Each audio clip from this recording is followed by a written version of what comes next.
Good morning, good evening, good afternoon, earthlings, peeplings everywhere. We meet again at Command Central. This is where I'm planning on putting my Egyptian tablet thing. I'm going to get a big gold picture frame and well, I'll show you the thing in case you didn't see the live the other night. Hang on, where have I put it? I got it off Amazon actually. Oh, and it's quite heavy. And I want to make sure it doesn't fall off the wall because I'm certain it will break. I got this for €30 off Amazon and it's really heavy. So I'm going to put that up there, I think. I'm going to get some black velvet Fablon and then I'll screw a picture frame to the wall. So it won't actually be mounted in a picture, you know, it'll just be stuck in the middle. And I'll probably, I don't know, use some screws or nails. I digress. I'll just pop that there. From what we're going to talk about today. Divorce rumours coming thick and fast. I mean, just puff, puff, puff, puff, puff everywhere.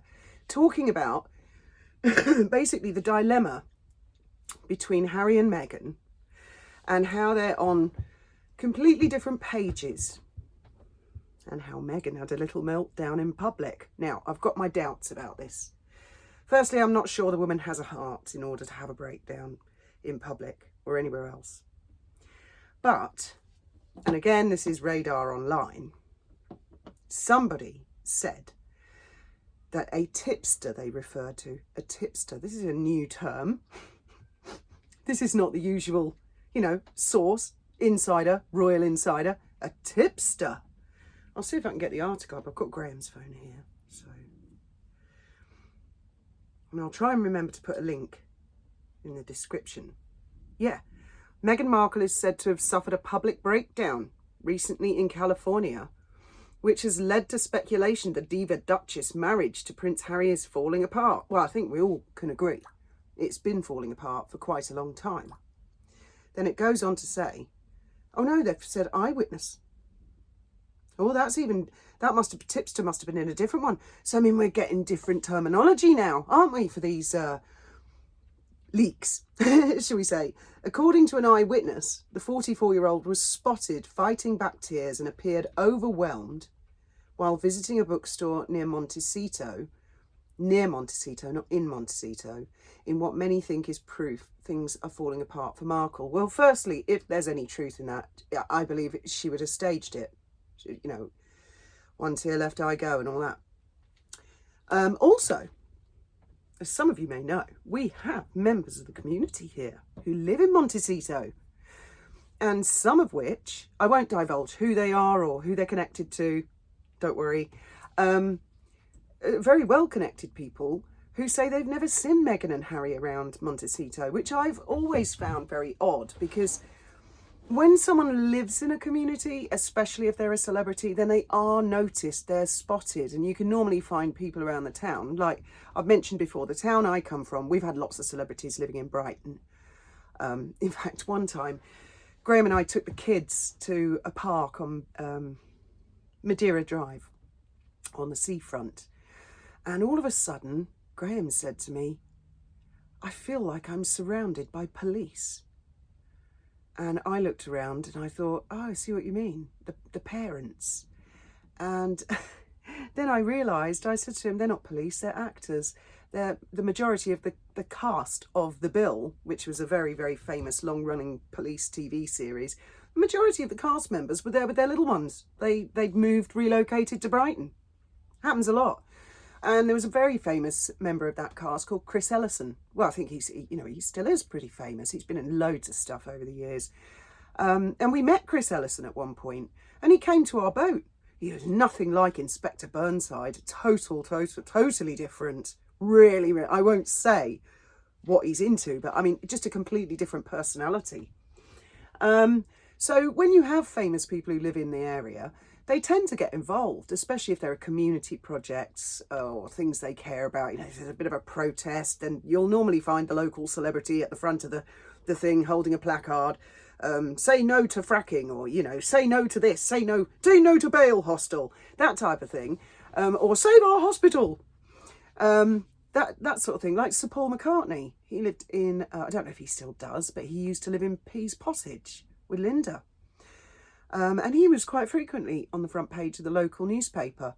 You know, Paul McCartney's up in arms about blah, blah, blah, you know, his neighbour's not cutting the grass. I mean, that wasn't a headline, but it was sort of that sort of thing. But with Meghan and Harry, nothing. But that article does say near Montecito. It doesn't actually say in Montecito. So I'm wondering, was she actually spotted in tears having a breakdown? Well, I mean, I suppose one couldn't blame her. Nothing's been going her way lately, and well deserved, I say, because when people put out nastiness like she has, oh good grief, then they can only really, you know, you reap what you sow, don't you? People are going to put a lot of shit out into the stratosphere. It's going to come back in their face, usually tenfold in my experience. So, I mean, couldn't happen to a nicer person. And then I was watching a documentary this morning, which is made by The Sun. And it was really interesting because I play Patience on my phone while I'm listening to these sorts of things. And I find I pick up more when I'm not looking and I'm just listening. And every time some of the journalists spoke about Meghan, they lowered their voice. Like if they said bad things about her, they might get into trouble. Whereas when they're talking about William and Catherine and the King and Camilla, and they're quite bold and forthright. And I thought, wow, she really puts the fear of God into some of these journalists, doesn't she? I mean, they're shit scared. I suppose I can't blame them, really. Nasty piece of work like her. And I do think she's a nasty piece of work. So then, I think I'm going to come back to this article because that's not all that's in the article. The price has gone up. Now, a couple years ago, was it only last year? There were rumours that Meghan had said she wanted 50 million. Do you guys remember that? Was it 50 million? And was it 50 million pounds or $50 million? I'm not sure. Now let me see where this part is. I'm sure it's in this one that she's demanding $60 million. Now again, in fairness to her, this could be absolute bullshit, and to Harry. You know, I always read these things with a bit of a pinch of salt. Never take them completely at face value. Where is it?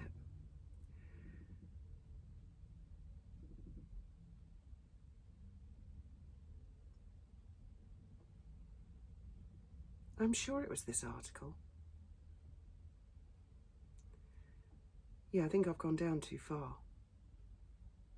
Just talk amongst yourselves for a minute. No, it's not in this article. Right, I shall find it. I think it might have been in Closer magazine. This is the professionalism of this channel, you see. I do these things on the fly. I mean, there is an awful lot of puff pieces out there. Oh, I think it might. Oh yeah, here we are. Meghan and Harry's divorce bombshell. How split could cost Prince. These adverts and stuff. Could cost Prince 60 million as Diva Duchess may go for half of his money.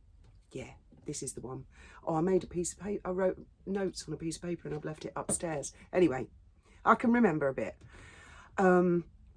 Basically, the article was quoted as saying she would want at least half of everything that's his. I think that's laughable. Well, I'm sure she's welcome to half his debts. And that she would actually want more than half because had it not been for her, with her Hollywood contacts and all the money that they've made, I mean, if there is any truth behind this, if this is Markle, then wow, she big herself up, doesn't she? Well, I think we know that from that last article in the what's it called, the Harper's Bazaar. I can well imagine her saying something like, well, he was lucky to marry me. I'm Meghan Markle. He's just Prince Harry. He's just he was the grandson of a monarch. He's the son of a monarch. He's the brother of a future monarch. He's the uncle of a future monarch. I mean, no, Meghan Markle is way, way bigger, isn't she? And then there was a series of puff pieces. Now, far, far too many for me to read out. Just Google it.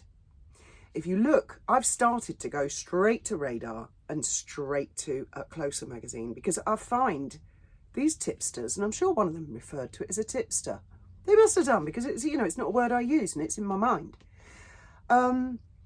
There's a lot of this talk of Californian community property law and all that sort of thing. And I know a lot of you guys have made the point that if any of Harry's inheritance from wherever, whoever, is in trust, then apparently that is not applicable to community law. And I also know that a lot of you say she'll wait for the 10-year mark. Well, I don't think she's going to get that far. But what came across very, very strongly, there was a common theme in all of these puff pieces, some of which I'm sure she's behind, or her people are. Some of which, maybe tipsters, witnesses or whatever. But the common theme that I noticed coming through is she hasn't got a fucking clue where Harry is. She really hasn't. One of them was entitled how she's really terrified of him reconnecting with Catherine. And I can imagine why. I think the Princess of Wales is probably the biggest threat to Meghan Markle, by far. Far worse than William. I could see William being very businesslike. Titles go, he's out, you know, being very hard. Whereas I could see Catherine being a lot more diplomatic and thinking, if you were to speak with him, William, and come to some sort of an arrangement, wouldn't that be preferable to contain the problem rather than have it go rogue and wild? I could see someone like Catherine, very intelligent woman, thinking, well, where's Harry going to go? He is a drug addict. That is a fact. I believe he's an alcoholic as well. I believe he has a really bad addiction problem. He's incapable of earning a living. The last 5 years have proved that. If he's left to fend for himself, it's only a matter of time, really. Further tell-alls, or worse still, being photographed in the gutter outside a pub with puke all down his front. You know, William could end up potentially with a Grey Gardens situation. And I know a lot of you are familiar with the story of Grey Gardens, the two Edys. One of them was the aunt of Jacqueline Bouvier Kennedy Onassis, and the other was her cousin. And they lived in the Grey Gardens in the Hamptons, I think. Very, very lovely property. And, I mean, it was no fault of Jackie's, but the two women basically ended up pretty destitute, and the manor house was just too overwhelming for them. And it became overgrown, and the daughter, little Edie, suffered with alopecia, which is awful.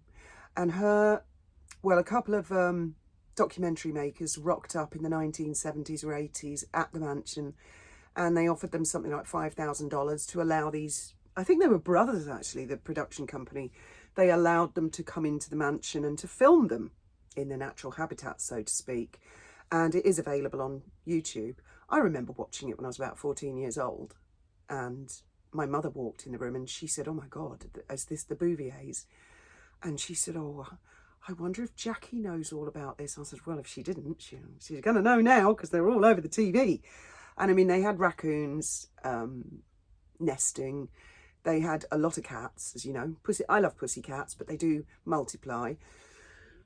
Some of which were peeing on Big Edie's portrait.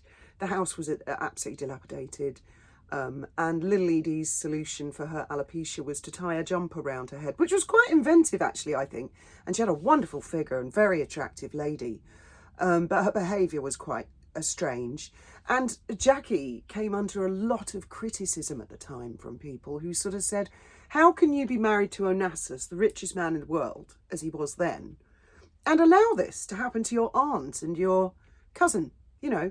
And I think Jackie and Onassis did actually pay to go and have the mansion cleaned.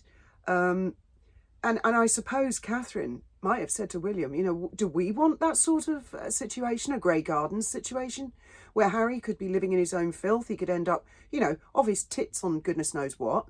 And a journalist or documentary maker, or worse, YouTuber, TikToker, knocks the door and says, Oh, do you want to earn £5,000? I'll give you some drugs. And they go in and they film it, you know. So I'm only guessing. I'm guesstimating because I don't know Princess Catherine. I don't know Prince William. I don't know any of these people. But I'm guessing that might be why. And that, so Catherine would, if she were thinking along those lines, she would be quite a considerable threat to Meghan, because she would basically be paving the way for Harry's escape by being a sort of a bridging gap between Harry and William to make some sort of an arrangement. And Meghan, these puff pieces are all full of how terrified Meghan is that will happen. In all of the puff pieces also, they all declare that Harry is going to the UK for Christmas. They all declare that like it's a fact. He's going. And all these puff pieces are all designed in different ways to talk about other things. But that's another common theme throughout it. That he's going to the UK. If he isn't there already, I kind of feel he is there already. He's probably tucked up at Althorpe with Uncle Charles. And a lot of the puff pieces also sort of said that Harry has a bag packed and is sitting by the phone waiting to find out if he will be invited to Sandringham for Christmas or anywhere near, and that he's just sitting there on tenterhooks. Oh, and one of these puff pieces said, that's so inconvenient for Meghan because she's so big and important. She's made plans and the royal family need to fit around her plans and they need to give her notice. They can't just keep us hanging. We need to know what's happening. So it almost sounds like the royal family are playing the game of will we, won't we for Christmas, which I think is rather amusing, whether it's happening or not. I find it amusing to imagine that scenario is happening. And that for now, Harry and Meghan are the ones that are dangling on a line, waiting. Will they, won't they, will they, won't they? Not that I suppose the royal family ever really gave a toss whether Harry was going to go to the coronation or not. I suspect they gave more of a toss whether she was going to turn up. I think we're in for a very, very interesting Christmas, actually. But these puff pieces, I mean, you'd only have to go on Google and look back. I do this sometimes. I might go back and sort of look, Radar Online, Meghan and Harry 2018, and read some of the stories and think to yourself, did that actually come true in the end? And an awful lot of them have, yeah. So either these magazines have got really good psychics that work for them, or there really are tipsters and witnesses and people who talk. I mean, there's no way we can rely on mainstream media. I don't rely on or trust any journalist, any journalism at all. I take everything with a pinch of salt and try and keep an open mind on everything. And I heard someone sort of criticising, saying, you know, who the hell are these YouTubers? You don't know fuck all. You need journalists. You don't need fucking journalists to do anything. I think I've got a pair of eyes and a pair of ears, and so have you, and we've all got brains. And I think we're quite capable of looking at the royal family, and we don't need proper journalists to help us us stupid little peasants, help us understand. My God, some of these people sound worse than Meghan, don't they? So up their own arse.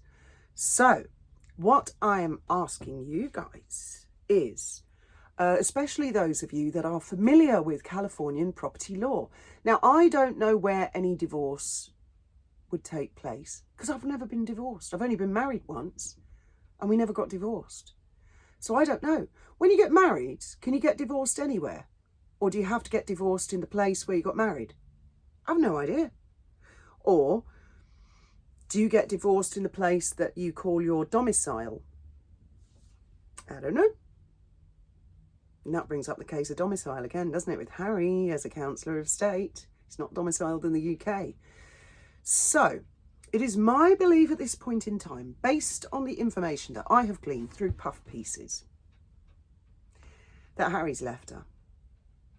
I mean, all of her recent Instagram posts, apart from the one of her kissing him, and that I think was filmed months ago. I don't believe that's a recent thing. She's running around choosing a Christmas tree. She's on her own. She's hanging a single stocking for Christmas. She's on her own. No, not even any sign of the kids. I mean, I might be wrong because I don't actually follow them, but I think the last time the kids were shown was Halloween, wasn't it? So that's some considerable time ago. You know, we're approaching December now. So as we approach December, and I always forget this, I always kind of think of Christmas at the end of December, but it's only 25 days in, Christmas Day is the 25th, so it's only 25 days. And it gets me every year. I sort of think I've got longer than I have to actual Christmas. Not that it really matters this year, because, there's no pressure. It's just me. It's just me and the cat, really. So only 25 days to go. And then, of course, if Harry were going to the UK, I think he's already there, because he's got to give notice for his security, hasn't he? He's got to give something like, is it 25 days notice? So I think we'll probably hear something quite soon. And he's supposed to be going to Canada for something or other. Or wouldn't it be interesting if he did his little talk in Canada via a Zoom call, So he's not actually there. Although I don't suppose it's that difficult for him to jump on a jumbo jet or a private jet and fly to Canada for the day and back. I mean, saving the planet one jet at a time, isn't he? And I suppose that's the least of his worries at the moment. Those days are gone. I haven't heard him mention anything about the environment in a little while. He's like, oh my God, I've got so many problems, so many fucking problems. The biggest one of which, Windsor, is the one that you married. Oh, that brings me back to the Sun documentary that I watched this morning. I also watched an octopus learn to play the piano on YouTube. It's bizarre, the things. And two men save a monkey from some rapids. I don't know where these suggestions are coming, but I quite like the YouTube. I go on YouTube and there's all these crazy videos. Yeah, the Sun, the one where they were sort of whispering when they were talking about Meghan, but then raising their voices. The point they were really trying to make, I think it's called something like, Harry and William not getting on, is that they were trying to make the point that Harry and William were falling out long before Meghan. Well, I'd say bullshit. That's absolute bollocks. Bollocks, bollocks, bollocks. They were getting on just fine until Meghan came along. And I dare say once she's out of the picture, so to speak, it won't be very long before things thaw a little. And then Harry will probably go back to, just being happy, being pissed and stoned. And, I don't think he really gives a crap. There were also puff pieces today about how Meghan stuck up for Harry and said that he needed a bigger royal residence than Knockcott in Kensington Palace. Well, then that's Meghan. That's not him. He was happy as a pig in shit before she came along. And then they moved to Frogmore. And she wasn't happy there, apparently. Oh, no, I don't want to retire out into the sticks. That was another puff piece today. Oh, just a whole list of complaints. Oh, it's going to be delicious to see this sort of person meet her downfall, because we've all met them. People who are really very, very spiteful. I've often said, just because you can doesn't mean you should. And Meghan is definitely she does it.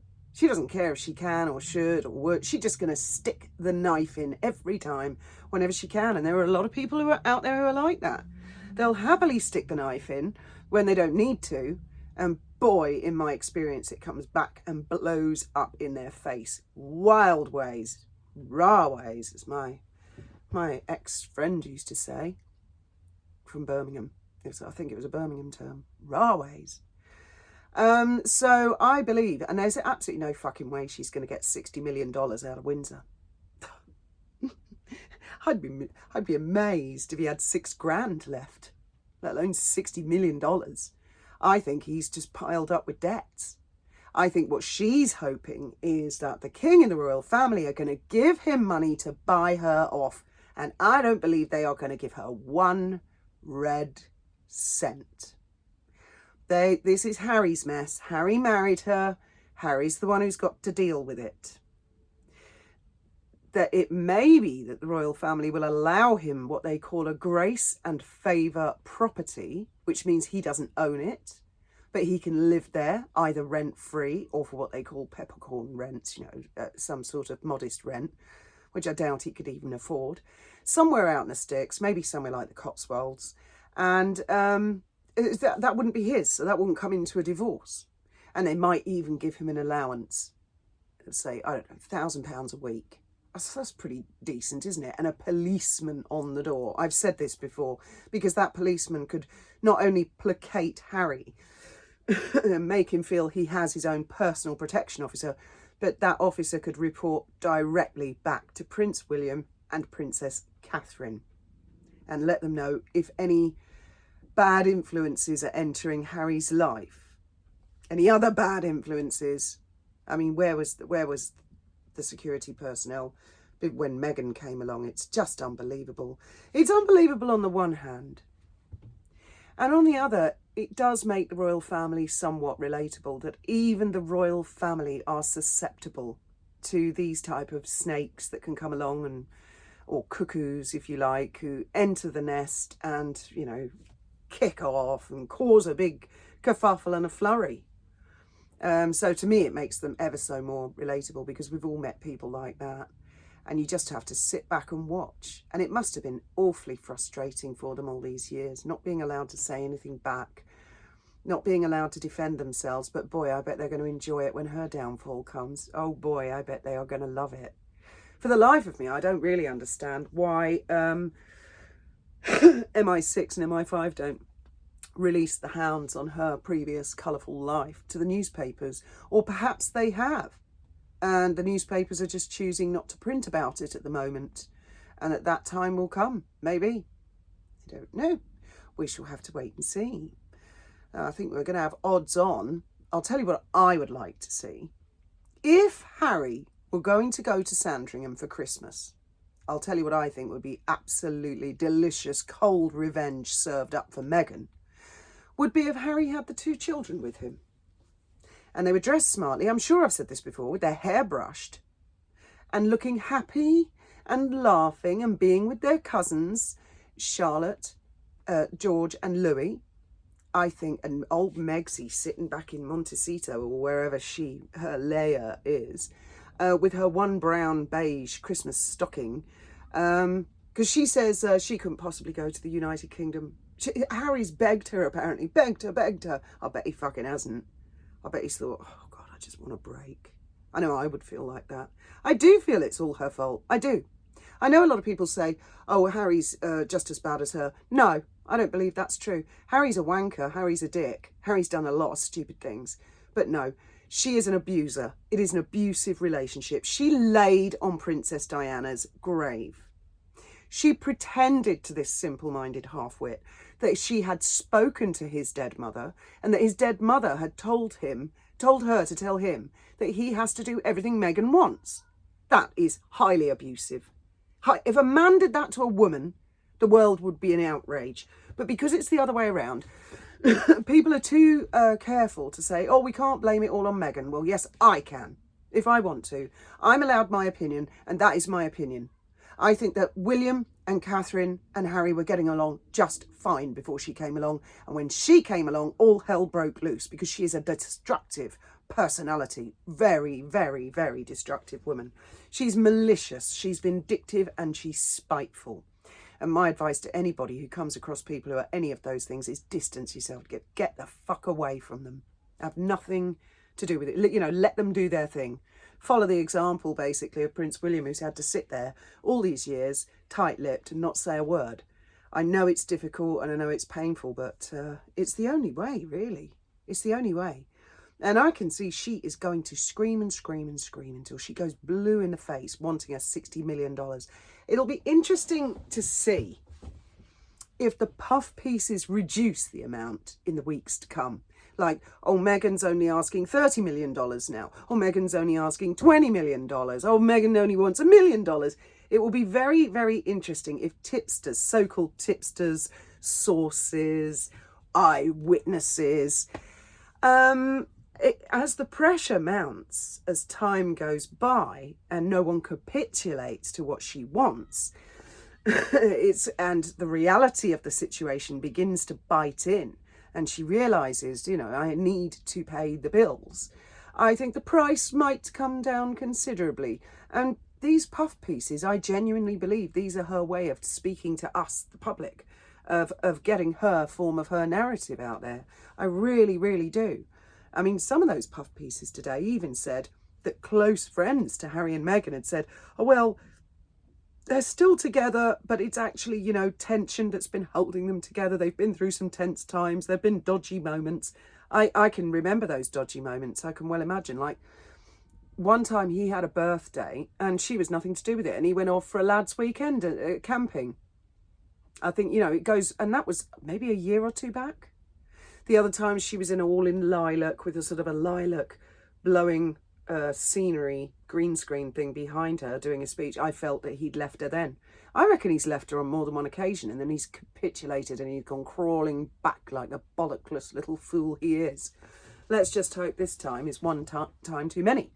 And I believe it is, because he will be painfully aware, since what's happened to his Uncle Andrew, he will be very, very, very well aware that he is next for the chopping block, as far as titles are concerned. And I'm sure she's well aware. And also he is well aware that his father's health is not strong, and that his brother, when he becomes king, it will be a whole different ball game.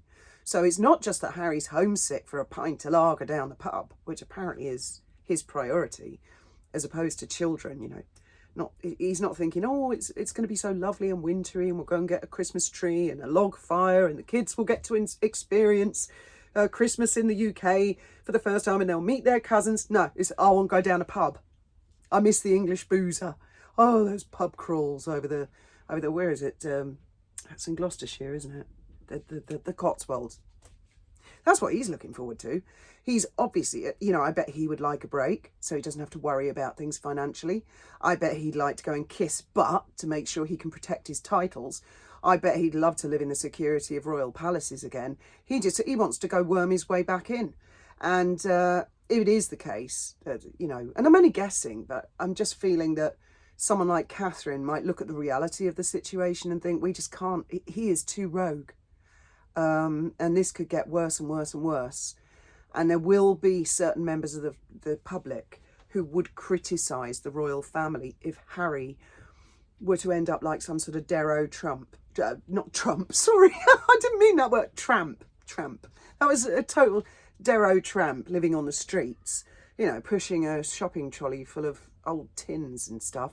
That would be, it would look bad for the royal family from certain quarters. And of course, they've got to tread a very, very fine line. Well, those are my thoughts and opinions for the day. I'd love to hear your thoughts and opinions. And I'm, for one, certainly not going to be told by journalists that I need it all explained for my poor little pea brain to understand. And I hope none of you do either. I enjoy our gossips and our chats. I look forward to these. I shall get changed into my paint clothes in a minute, and then I've got to go and I'm doing this project with this porthole. I've got a video coming up all about my porthole. It's absolutely gripping, so keep your eyes out for that one. It's one of these little problems that I've had with this boat for some time, and I found a way of resolving it after staring at it for about a year and thinking, what the fuck am I going to do with that porthole? So it's one of them, and that's coming up. Thank you all very much for joining me, liking, subscribing, etc. And I will see you in the chat, and I'll see you in the comments, and time will tell. It certainly is becoming a more interesting times, I think, to come. Thank you very much for listening, and may your God be with you.